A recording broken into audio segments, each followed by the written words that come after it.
ونستغفره ونعوذ بالله من شرور أنفسنا ومن سيئات أعمالنا من يهد الله فلا مضل له ومن يضلل فلا هادي له أشهد أن لا إله إلا الله وحده لا شريك له وأشهد أن محمدا عبده ورسوله اللهم صل على محمد وعلى آله وصحبه ومن والاه وبعد. Hadirin hadirat rahimahumullah, pada kesempatan kali ini marilah kita bersama-sama bersyukur kepada Allah nikmatnya yang tak berhingga banyaknya, yang perwujudan syukur tersebut terkait dengan kita yang sedang berada di sini di majelis yang mulia ini adalah kita manfaatkan nikmat berupa kesehatan, bisa mengindra, bisa berpikir, ya, bisa merasakan, itu kita manfaatkan semua, ya, sehingga kita bisa memperoleh petunjuk dari Allah. Karena petunjuk Allah itu hanya diberikan kepada orang yang siap menerima petunjuk. Kalau nggak siap, tidak akan diberi petunjuk. Hanya lalu ada istilah yahdillahu mayyasha. Allah akan memberi petunjuk kepada orang yang Dia kehendaki. Nah, orang yang Dia kehendaki diberi petunjuk siapa itu? Yaitu orang yang siap menerima petunjuk. Tandanya dia siap, gimana? Tandanya dia siap menerima petunjuk, dia mencari petunjuk. Dari rumah datang ke sini itu namanya mencari. Nah, orang yang mencari itu namanya orang yang siap untuk diberi petunjuk.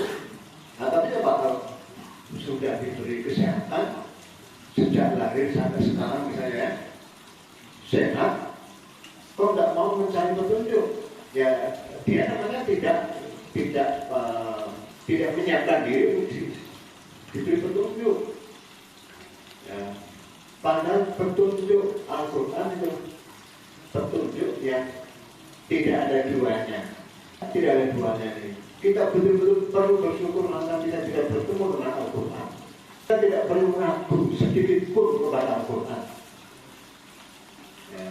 Kalau kita ragu kepada Al-Quran, di situ ada bisikan-bisikan yang bisa memalingkan kita dari Al-Quran.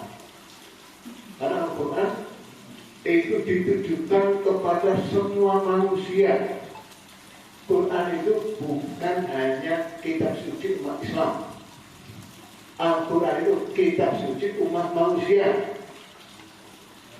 Coba kita baca ulang surat Al-Baqarah ayat 185. Al-Baqarah surat kedua ayat 185. Syahrul Ramadan alladzi unzila fihi al-Qur'an hudan lin-nasi wa bayyinatin minal huda wal furqan. Faman shahida minkum ash-shahra falyasum wa man kana maridan aw 'ala safarin fa'iddatun min ayyamin ukhra.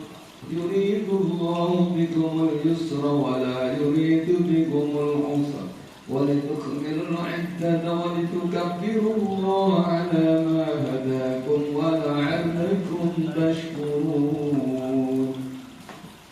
Bulan Ramadan adalah bulan yang di dalamnya diturunkan Al-Quran sebagai petunjuk bagi manusia dan penjelasan mengenai petunjuk itu dan pembeda antara yang benar dan yang batin. Karena itu barang siapa di antara kamu ada di bulan itu maka berpuasalah. Dan barang siapa sakit atau dalam perjalanan dia tidak puasa maka wajib menggantinya sebanyak hari yang ditinggalkannya hidup pada hari-hari yang lain. Allah menghendaki kemudahan bagimu dan tidak menghendaki kesukaran bagimu. Hendaklah kamu mencukupkan bilangannya dan mengagungkan Allah atas petunjuknya yang diberikan kepadamu agar kamu bersyukur. Di awal kalimat ayat ini itu ada sebutan syahrul Ramadan alladzi unzila fihi al-Qur'an hudan lin-nasi wa bayyinatin minal huda wal furqan. Bulan Ramadan yang pada bulan itu diturunkan Al-Quran sebagai petunjuk bagi semua manusia. Bagaimana Rasulullah diutus untuk semua manusia, umat Rasulullah itu semua manusia di muka bumi sejak beliau diutus sampai hari akhir zamannya. Tasnya sekarang umat Rasulullah ada yang beragama Yahudi, ada yang beragama Nasrani, ada yang beragama Konghucu, ya, Sinto dan seterusnya. Ya mungkin puluhan agama di muka bumi ini. Oleh karena itu semua manusia boleh belajar Al-Quran karena Al-Quran diperuntukkan buat manusia. Jangan sampai lalu kita melarang orang belajar Al-Quran. Ajaib kalau kita orang Islam diajari Al-Quran adalah petunjuk buat semua manusia. Kok ada manusia tidak boleh belajar Al-Quran? Itu tidak boleh terjadi, ya. Tidak boleh terjadi. Apa maksudnya kok Al-Quran diturunkan sebagai petunjuk buat semua manusia ini? Ya, itu artinya Allah itu betul-betul menyayangi semua manusia. Ada manusia yang tidak disayang oleh Allah. Inginnya semua manusia ini menjadi waliullah, menjadi kekasih Allah. Al-Quran itu ditujukan buat semua manusia sebagai petunjuk buat hidup di dunia ini, sehingga tingkah lakunya bisa sesuai dengan Allah kehendaki.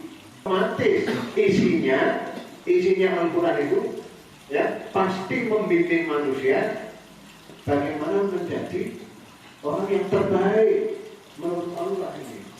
Kita sebut waliullah itu artinya apa? Kekasih Allah. Waliyul itu adalah kekasih. Jamaknya aulia. Auliaullah, kekasih Allah. Manusia dialam oleh Allah, semuanya itu menjadi kekasih Allah. Jangan sampai kita menghalangi orang untuk menjadi kekasih Allah. Di dalam Al-Quran ada sebutan yang namanya ciri daripada waliullah, itu satu beriman, dua bertakwa. Ciri waliullah Allah jelaskan dalam surat Yunus, surat ke-10 ayat 62, 63. Yunus surat ke-10 ayat 62. Inna awliya Allah la khawfun alaihim wa la hum yahzanun alladzina amanu wa kanu yattaqun. Ingatlah wali-wali Allah itu tidak ada rasa takut pada mereka dan mereka tidak bersedih hati, yaitu orang-orang yang beriman dan senantiasa bertakwa. Satu ayat lagi. Lahumul busyra fil hayatid dunya wa fil akhirah la tabdila li kalimatillah dzalika huwal fawzul 'azim. Bagi mereka berita gembira di dalam kehidupan di dunia dan di akhirat. Tidak ada perubahan bagi janji-janji Allah. Demikian itulah kemenangan yang agung. Jadi Allah maunya semua manusia itu menjadi kekasih Allah. Ini kan sedang bercerita orang-orang beriman bertakwa, iya. Tapi di ayat lain Allah jelaskan semua manusia itu disuruh beriman, semua manusia disuruh bertakwa. Jadi tidak mungkin Allah menghalangi orang untuk beriman atau bertakwa. Karena Allah menyuruh. Sampai ada orang tidak beriman bukan karena Allah, bukan karena Allah nggak mau beri petunjuk pada manusia. Semua manusia diberi petunjuk. Hanya ada yang mau menerima, ada yang tidak mau. Coba kita cek apa betul semua manusia disuruh beriman, semua manusia disuruh bertakwa. Dua ini adalah ciri daripada waliullah yang oleh Allah dikatakan bagi mereka kabar gembira di kehidupan dunia ini dan juga di akhirat ini. Jadi katakan itulah kemenangan yang besar. Allah ingkar semua manusia, bukan hanya sebagian. Kita baca surat Al-A'raf ayat 158. Itu surat ke-7 ayatnya 158. قل يا أيها الناس إني رسول الله إليكم جميعا الذي له ملك السماوات والأرض لا إله إلا هو يحيي ويميت فآمنوا بالله ورسوله النبي الأمي الذي يؤمن بالله وكلماته واتبعوه لعلكم تهتدون. Katakanlah Muhammad, wahai manusia, sesungguhnya aku ini utusan Allah bagi kamu semua yang memiliki kerajaan langit dan bumi. Tidak ada Tuhan yang berhak disembah selain Dia, yang menghidupkan dan mematikan. Maka berimanlah kamu kepada Allah dan Rasul-Nya, yaitu Nabi yang ummi, yang beriman kepada Allah dan kepada kalimat-kalimatnya, kitab-kitabnya. Ikutilah Dia agar kamu mendapat petunjuk. Ya. Di sini ini ayat ya, itu dikatakan sebagai ayat risalah. Ayat risalah itu ayat yang diterima oleh Nabi dan harus disampaikan kepada umatnya. Tandanya itu apa? Tandanya kata-kata kul, kata Muhammad, tolong sampaikan kepada umatmu. Bunyinya apa? Ya Yohanes, wahai sekalian manusia. Itu Pak Bumi ini. Selama dia merasa jadi manusia, dia diseru. Isi seruannya pertama itu diisi dengan taklim dulu. Taklimnya apa bunyinya? Ini Rasulullah ilaikum jami'an. Aku ini, kata Rasulnya, adalah utusan buat kalian semua. Ilaikum jami'an. Buat kalian semuanya ini, tanpa kecuali ini. Utusan Allah yang memiliki kerajaan langit dan bumi. Jadi Rasulullah dalam memberikan taklimnya, dia merupakan utusan, beliau adalah utusan dari yang maha tinggi karena memiliki kerajaan langit dan bumi ini. Bisa ditandingi dia ini. La ilaha illallah, tiada Tuhan disembah selain Dia. Ini taklim ya, masih taklim ini. Dan ya, dikatakan yuhyi wa yumiit. Dia yang menjamin kita hidup dan Dia pula yang mematikan kita semuanya nanti. Taklim. Jadi kita yang hidup ini kan dijamin oleh Allah. Terus saya sebutkan ini ya. Tak seorang manusia pun yang tidak dijamin oleh Allah. Kalau saya beri penjelasan singkat ya, yang namanya manusia bisa hidup itu kalau terpenuhi 3 kebutuhan pokok: makan, minum, menghirup oksigen. Kalau soal pakaian dan lain-lain itu ya mungkin kebutuhan sekunder lah ya, karena orang bisa hidup tanpa baju. Orang di Indonesia bagian timur hidupnya bisa ya, tapi mereka mesti makan, mesti minum, mesti menghirup oksigen. Jadi tak mungkin bisa hidup tanpa 3 ini. Nah 3 ini itu Allah sendiri yang menyiapkan. Kita minum, yang kita makan, itu Allah yang menyediakan. Yang kita hidup juga Allah yang menyediakan ini. Allah sebutkan di dalam surat An-Nahl, surat ke-16, ayat 10, 11, 12. Ada 3 ayat ini sudah cukup ini. Tadi anjalan minas sama. An-Nahl surat ke-16 ayat 10.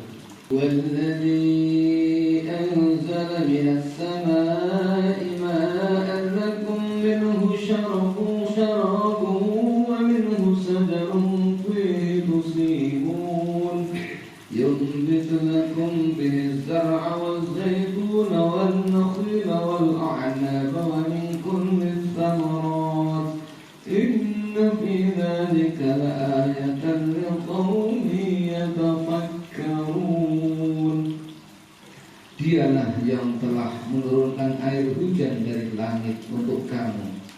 sebagiannya menjadi minuman dan sebagiannya menyuburkan tumbuhan. Nah itu, sebagiannya kita minum,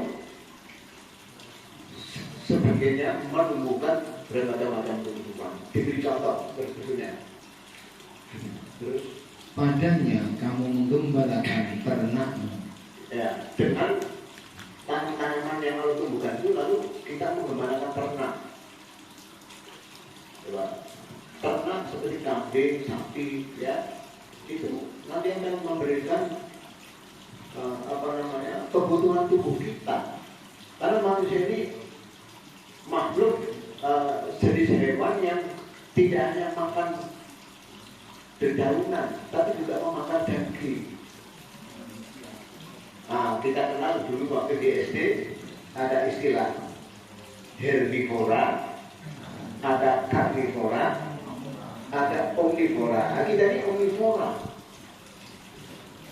yang memakan daunan dan juga daging. Itu Allah yang menyediakan. Dengan Allah turunkan air, sebagian kita minum, sebagian menumbuhkan semua macam-macam tumbuhan ini. Nanti beri contoh pada berikutnya nanti, ya, yang tumbuhan itu membuahkan, ya, ada kurma, ada zaitun, bahkan semua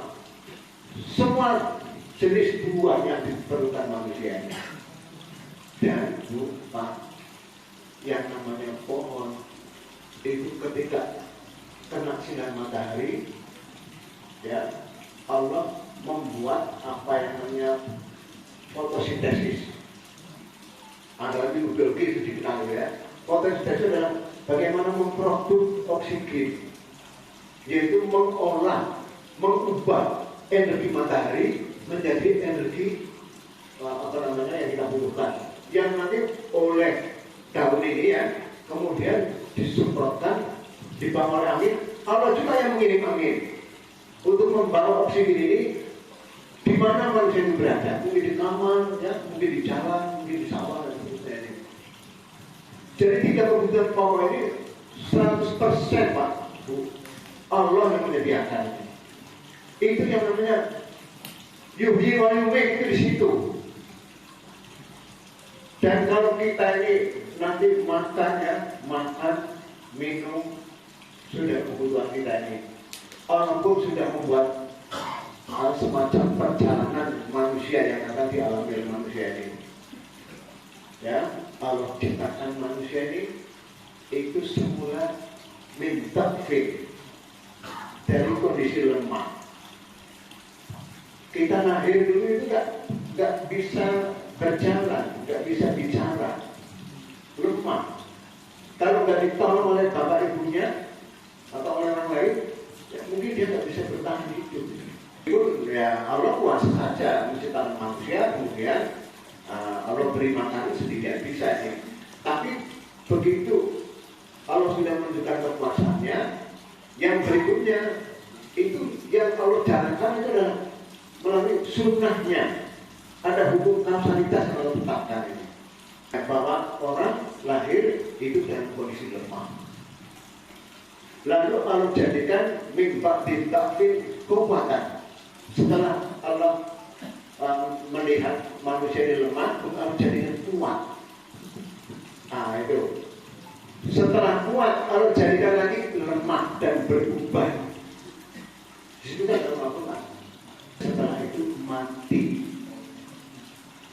Dan setelah mati akan dihidupkan lagi.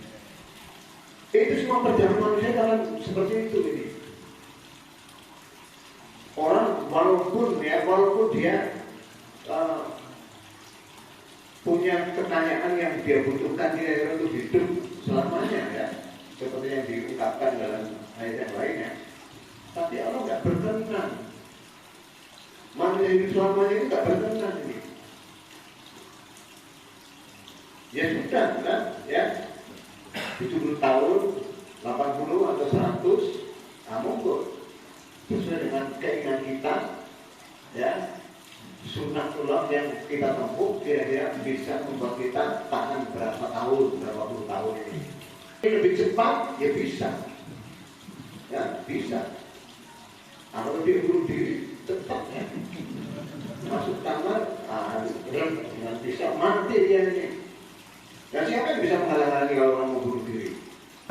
Tuhan punya Maha Kuasa yang sudah melarang kau jangan bunuh diri.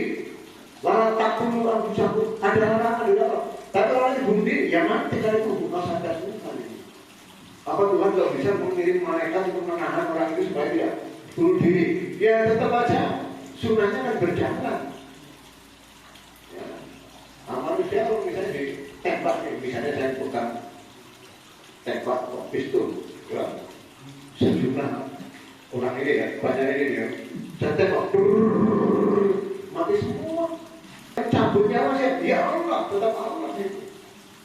Kalau sanitasinya, ya tembakan sendiri bisa mematikan. Umur kita mau berapa, itu bisa kita upayakan. Makanya lalu ada larangan bunuh diri, juga ada larangan membunuh orang lain. Walau taqtulun nafsan allati harrama illa bil haqq. Jangan kalian bunuh seseorang yang Allah haramkan kalian membunuhnya. Di ayat lain, walau taqtulun nafsan, jangan bunuh dirimu. Kan dibunuh yang mati, karena hukum Tuhan memang seperti itu. Hukum kasaritas, selama orang itu bisa sukses menempuh sebab yang muncul akibat. Coba aja ya, kalau orang tidak percaya pada hukum kasaritas ini, apa betul saya bisa mati hari ini? Dia naiknya kok bangunan yang tinggi, ya. Lantai 10 atau 15, belum jatuh atau bawahnya. Nah, bahkan ditangkap oleh malaikat ya, diselamatkan oleh Allah misalnya. Ada orang melarang bunuh diri, tapi katanya bunuh diri itu terwujud. Dikatakan perintah Allah bisa dilanggar, sebagai larangan Allah juga bisa dilanggar. Faktanya Allah menyuruh kita beriman, banyak orang tidak mau beriman. Ada disuruh kita salah, banyak orang tidak salah. Itu faktanya seperti itu. Jangan lupa, Allah itu sudah membuat hukum yang pasti berlaku buat semua manusia ini. Yaitu hukum yang mengatakan bahwa siapa yang beriman beramal saleh, kami masukkan ke surga. Siapa yang dia ingkar, kafir dan maksiat, saya masukkan ke neraka. Hukuman ya, hukum. Jadi kalau Allah menyuruh kita beriman, semua manusia disuruh beriman, itu tanda kasih sayang Allah. Kalau manusia mau dikasih sayang ini, kembali ke surat Al-A'raf, lalu muncullah perintahnya. Dialah yang menghidupkan dan yang mematikan. Terusnya, tadi belum selesai dong katanya, gimana ini? 158 ya, Al-A'raf 158. Maka saya baru taklim ya, Allah Rasulullah baru mengajari. Aku ini posisinya sebagai apa? Aku posisinya sebagai utusan Allah yang memiliki kerajaan langit dan bumi, yang tiada sesembahan selain Dia, yang menghidupkan dan mematikan. Itu taklimnya. Perintahnya beriman. Kelanjutannya.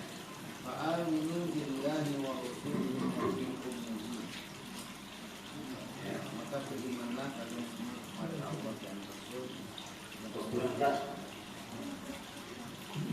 Maka berimanlah kalian kepada Allah dan Rasulnya, seorang yang juga seorang nabi yang ummi.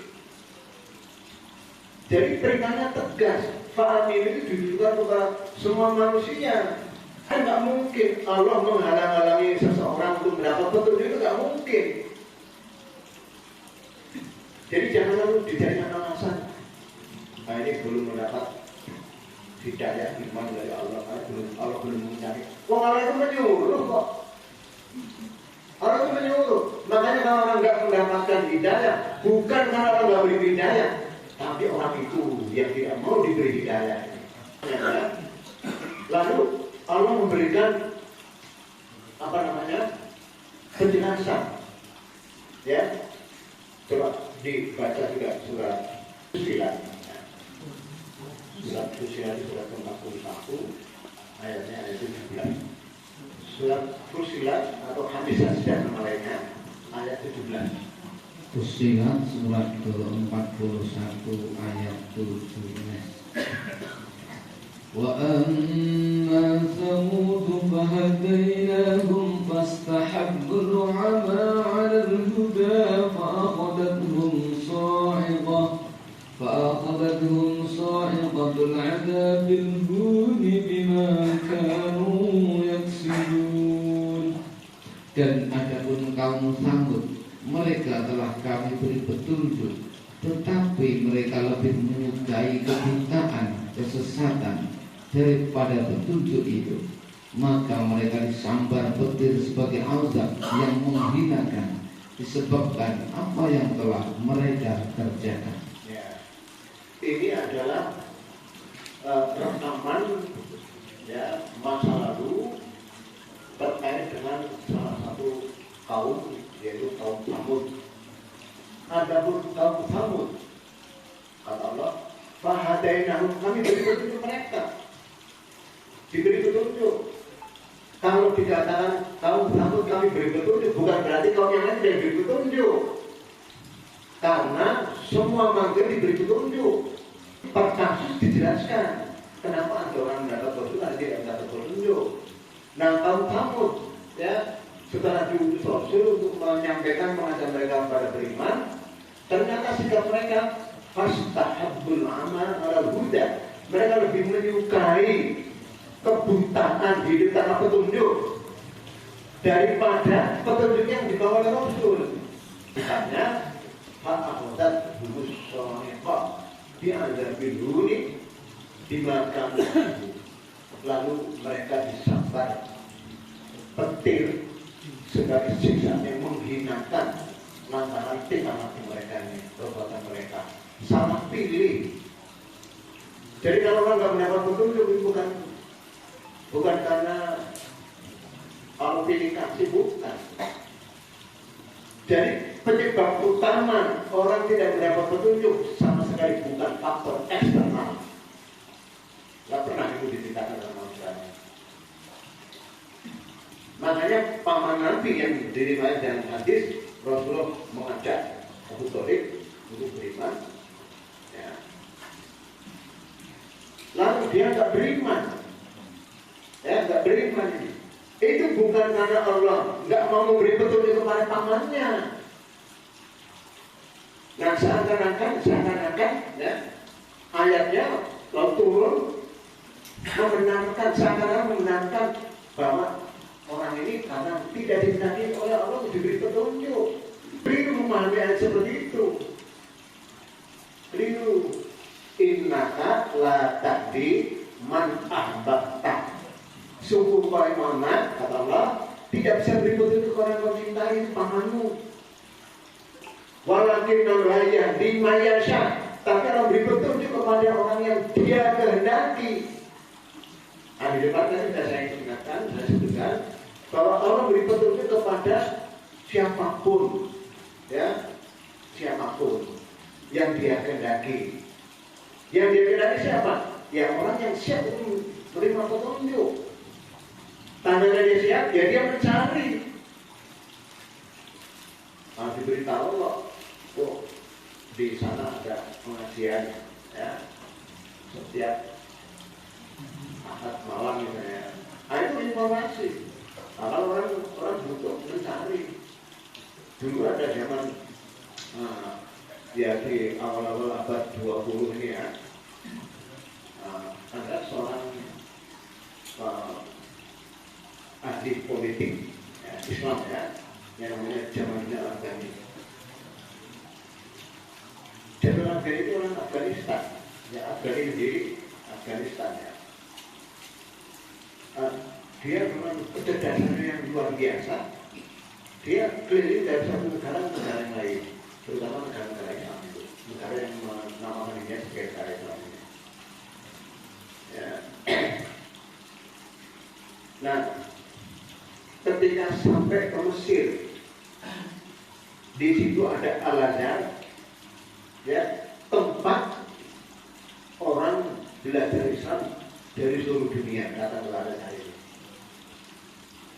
Itu ditengok oleh Jamilah Ghani selama beberapa hari. Ternyata dia berkesimpulan dia rasa itu gak orang pintar, orang pintar, ditinggal pergi dia ini. Rasa dirinya pintar, mengejar gurunya. Di situ ada Muhammad Abdul. Muhammad Abdul merasa dirinya pintar. Coba ulama mengajar waktu itu komentarnya apa ini? Kalau Jamilah Ghani bukan orang pintar. Kalau orang pintar kan dia menjelaskan basmalah yang bintara ini bisa 10 kali pertemuan, 15 kali pertemuan. Nah, jadi ngomongnya seperti itu. Jadi dikecilkan ya. Nah, lagi berkesimpulan. Wah, ini orang nggak pernah pintarnya. Ditinggal oleh beliau menuju ke Perancis. Malah di barat ya, di Eropa itu.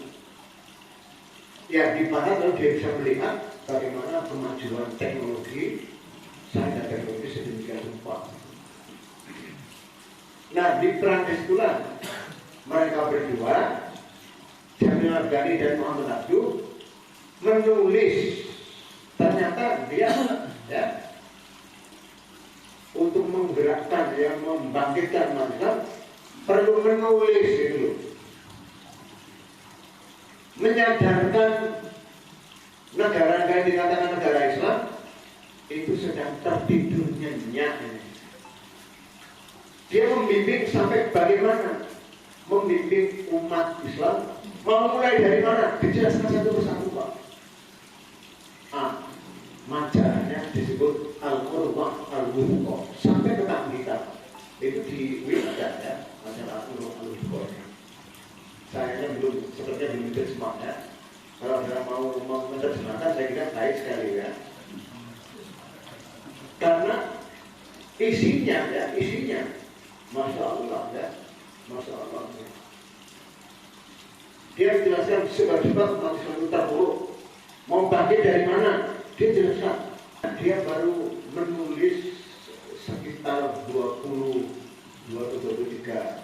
terbitan ya, yang sampai sudah disebarkan sekitar 18 yang di seluruh negara Islam.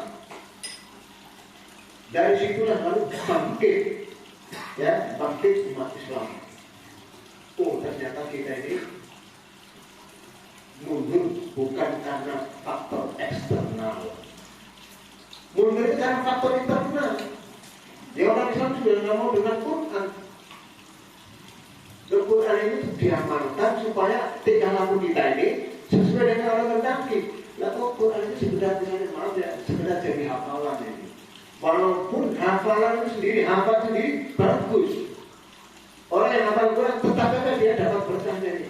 Tapi yang diberi Allah bukan sekedar itu.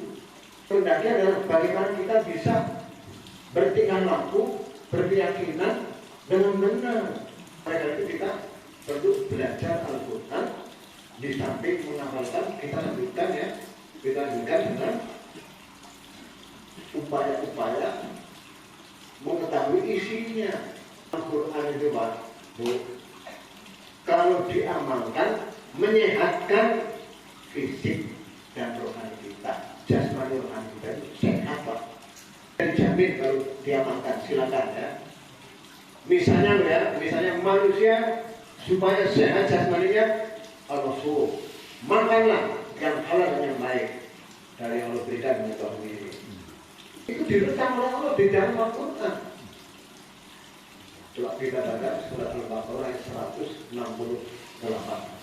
Al-Baqarah surat kedua ayat 168.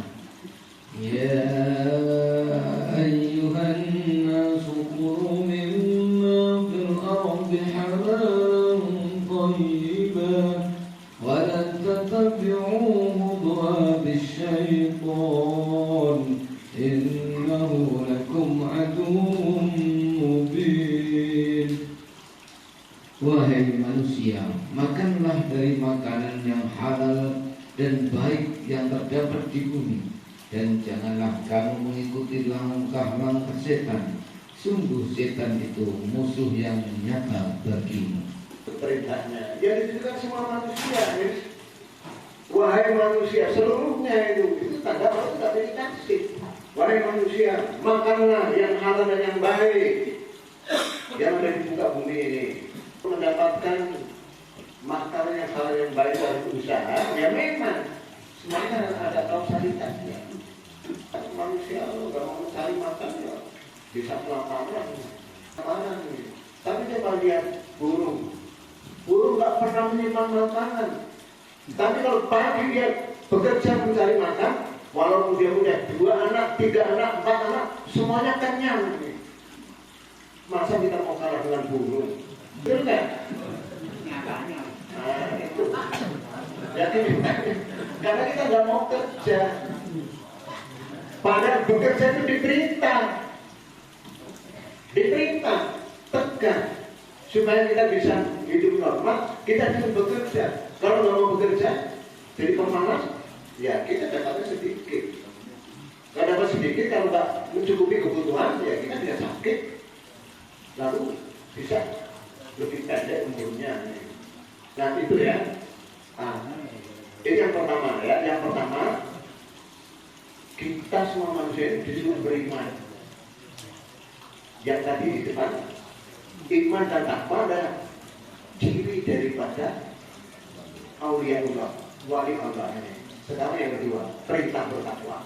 Kita baca surat An-Nisa 4 ayat 1 ayat pertama. يا أيها الناس اتقوا ربكم الذي خلقكم من نفس واحدة وخلق منها زوجها وبث منهما رجالا كثيرا ونساء واتقوا الله الذي تساءلون به والأرحام إن الله كان عليكم رقيبا. Wahai manusia, bertakwalah kepada Tuhanmu yang telah menciptakan kamu dari diri yang satu saja. Allah menciptakan pasangannya Hawa dari dirinya, dan dari keduanya telah memperkembangbiakkan laki-laki dan perempuan yang banyak. Bertakwalah kepada Allah yang dengan namanya kamu saling meminta, dan peliharalah hubungan kekeluargaan. Sesungguhnya Allah selalu menjaga dan mengawasinya. Ya, di sini ya Yohanes, wahai semua manusia tanpa kecuali ini, ittaqu rabbakum, bertakwalah kalian kepada Tuhan kalian yang telah menciptakan kalian dari satu jiwa, yaitu Adam. Ya. Dan dari satu itu diciptakan jodohnya, dan dari kedua ini Adam dan jodohnya atau orang jenisnya Hawa ya, dikembangkan laki-laki yang banyak dan juga perempuan. Kalau ditujukan kepada semua manusia, sampai ada orang yang tidak mau bertakwa, ya itu bukan salah Tuhan. Zaman Rasulullah awal-awal itu ya, Rasulullah memberitahu ya, supaya menjadi orang yang bisa menyelamatkan diri dari siksa neraka dengan cara yang mengenal ya, bahwa orang hidup itu supaya bisa selamat harus bertauhid, harus nyembah Allah saja, tidak boleh nyembah yang lain. Budak, dia budak. Bilal bin Rabah misalnya, dia budak. Tapi yang namanya orang menggunakan otaknya ini, ya, kalau budak itu nggak boleh keluar rumah kan ketika dia melek, ya, ketika majikannya tidak tidur. Kalau majikannya sedang tidur, keluar, lalu kita rumah. Di situ dia menggunakan otaknya ini, memang bisa menghalangi pemberian. Dan di Eropa itu budak itu manusia kelas paling bawah, kelas paling bawah, nggak punya apa-apa. Ya karena itu adalah sebab yang menyebabkan dia menjadi budak. Begitu dia kenal ajaran Rasulullah, ajaran wahyu, dia menjadi orang yang sangat terpuji. Bahkan bila didompa yang kalau tidak punya apa-apa lagi, itu menjadi sebab turun ayat inna akramakum indallahi atqakum. Orang yang paling mulia di sisi Allah itu adalah orang yang paling bertakwa. Itu kaitannya dengan Bilal bin Rabah. Yang ketika dia dekat Rasulullah, pernah dia di semacam dihina oleh sahabat yang lain ini. Begitu dihina, Rasulullah berkomentar, kebaikanmu dengan kebaikannya siapa? Bilal bin Rabah itu tidak seberapa, alias kebaikan Bilal bin Rabah sangat lebih besar, ya. Jangan menghina ini. Begitu dia mendapatkan keterangan dari Rasul seperti itu, dia minta kepada Bilal bin Rabah untuk menginjak pipinya, diletakkan di atas tanah supaya diinjak, supaya dia ya win-win lah ya. Tapi seorang Bilal bukan malah alhamdulillah, bukan ya, tetap dimaafkan ya, dimaafkan. Nah itulah orang yang sudah dicelup dengan Al-Quran seperti itu. Ya, itu mungkin yang bisa sampaikan pada sebenarnya ini. Jadi intinya semua manusia diharapkan karena diminta oleh Allah supaya beriman dan juga bertakwa. Kalau beriman bertakwa akan menjadi waliullah. Kalau jadi waliullah akan dijamin dia bahagia di dunia dan bahagia di akhirat. Itulah kesuksesan yang besar. Nah, mudah-mudahan kita termasuk yang bisa mengambil pelajaran dari ayat tersebut. Ada yang